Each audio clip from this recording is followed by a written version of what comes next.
Framingham, it is Dixon Dividing Talk 99.5 Talk, 99.5.com. And a lovely day in store. Looks like about 74 for a high with partly cloudy skies. Tomorrow, 70, rain in the offing in the evening. Not for everyone, but for some.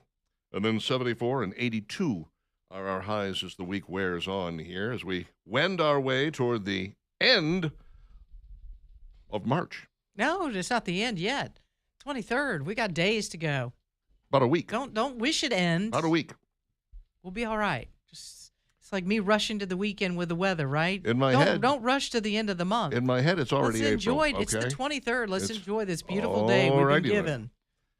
Happy belated birthday to my daughter, who turned 31 yesterday. Happy birthday.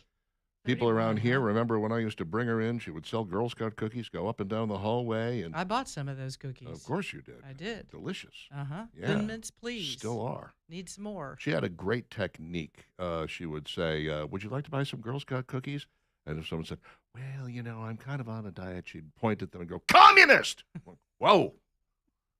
It worked pretty well. It did. It did a pretty good job. Yeah. She just Made figured me that was... pull out the wallet right away. Here you go. I'm not a communist, I go. swear.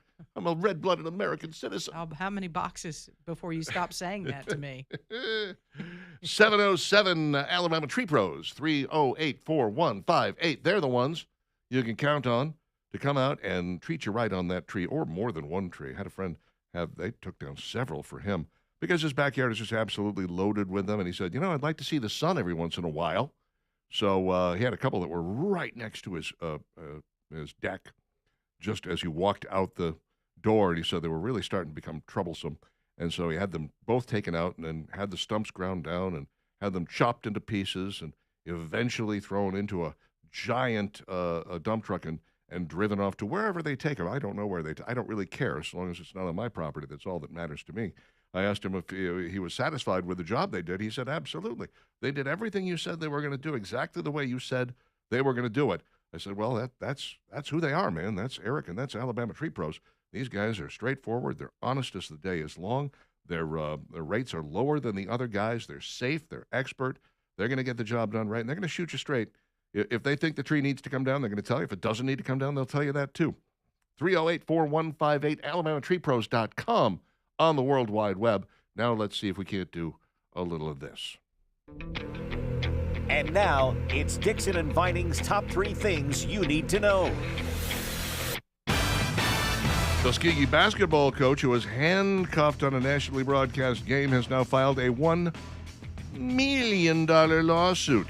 He was escorted off the court in January. It was a nationally broadcast championship game.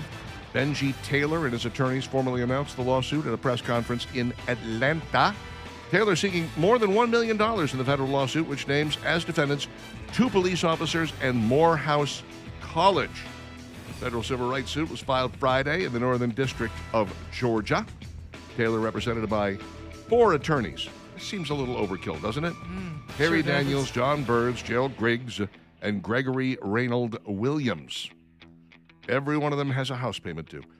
Coach Taylor's a good man who did the right thing to protect his team and de-escalate a dangerous situation, and this officer put him in chains for his troubles. I love it when they use the term in chains. Give me a break. Whenever there's an African-American guy involved, they put him in chains. They're called handcuffs, okay? Handcuffs. They're called bracelets. They put him in bracelets. That would be better. Another way you could put it. The arrest happened January 31st during Tuskegee's Division II HBCU SLAC championship against Morehouse College. Wow, that's a lot of letters there. Yes. It's HBCU, of course, historically black college and university. SLAC, Southern League Athletic Conference. So that's what those mean.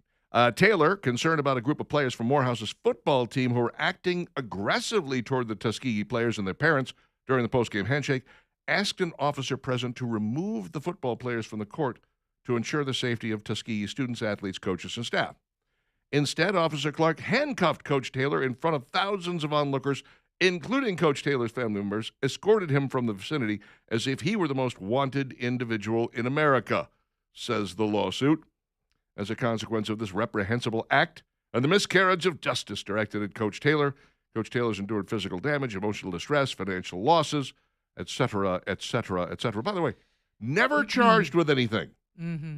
I mean, that's never a good sign. When you put someone in handcuffs and you lead them away and then you don't charge them with anything. Yeah, that part's not good, but there has to be more to this story I agree. because police don't just put people in handcuffs No. because they request that football players. Right. There's something missing in the conversation back and forth between the police officer and this head coach. We're getting one side of this Yes, right now. that's all exactly it is. right. One side. We'll find out the rest of it as this thing continues to unfold. Birmingham Mayor Randall Woodfin is pushing back against a decision to remove fluoride from local drinking water. Central Alabama Water, a.k.a. Caw. announced Friday on the 20th that it would stop adding fluoride to its water supply, a practice widely used to help prevent tooth decay. The decision has sparked public health concern from local leaders, including Woodfin, who addressed the issue on social media. Fluoride helps prevent tooth decay. It especially helps children, working families, and seniors who don't have the luxury of perfect access to dental care. The American Dental Association has recommended it for decades. This is basic public health. Their excuse? The equipment is too old and it costs too much to replace, he said. But the $4 million for fluoride equipment is where they draw the line. That tells you everything about their priorities. Look, RFK Jr. has come out and said, not really a good reason for this. We thought it was a good idea back in the 50s. Every toothpaste has got fluoride in it now. Yeah, Every one they of all them. do. Yeah. And so what we're doing is we're putting fluoride in the water, and then we're ingesting it. Yeah, we're drinking it. it. We're drinking it. I'm- Well, you plus know. the fact, regardless of how you feel about the fluoride, we're losing half the water anyways. Right. We're not even getting that. No, so we're throwing half of it away. there's how much money down the drain if we're adding Mhm. fluoride to the water? It's going away too. Seems a little wasteful to me. I agree. I believe you are 100% correct in that.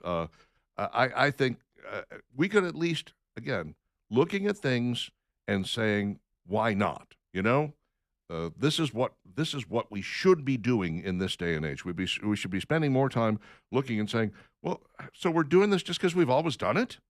Once again, maybe not a good. Maybe we ought to look a little bit further about whether fluoride we ought to be ingesting it. Yeah. Because usually when it's in toothpaste, we're brushing our teeth Right. and we're spitting it out. Chances are good Right. you're not going to be, eating the toothpaste. No. At least you're not supposed to be. No, if you're Eating the doing that, you're toothpaste. doing it all wrong. Mm-hmm. I'm hungry. I'll have a bite.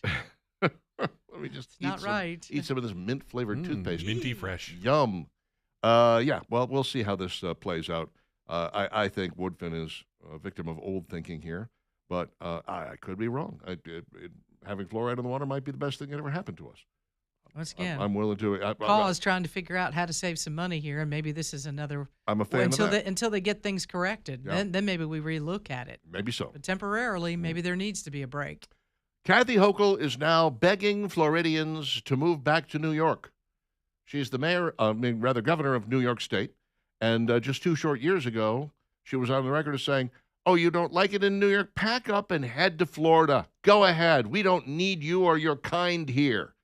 And now she is actually making a public plea saying, we need some more high-end people to come back to fund our social programs. Not happening. Because we don't have the money. The smart ones left. Yeah. The smart people that had a lot of money left. They said, no, we're going to go to Florida. You're not taking our money. You got a loser mayor in New York City, Mamdani, who isn't running anything correctly. Not really crazy about the governor either. No. These So these good social luck with that. Hated the way you guys handled all of the illegal immigrants that came rolling through New York City, acting like they were the greatest thing since sliced bread, using our money to put them up in 4-star hotels. What in the world are you thinking? Well, now Kathy is going, look, we need you guys back because we have these. We need your money. We have this grand experiment. That's what they need, their money. They're like, nope. All you need to know is this. There are somewhere in the neighborhood of, I don't know, it's either 2 million or 20 million more people in Florida than there are in New York State. I mean, it's a lot more. It's a good number more. And somehow their tax base is lower and the people are happier. They're warmer, too. Yeah, it's crazy. They got a little more sunshine going. Mm-hmm. They're welcomed there by Ron DeSantis and others.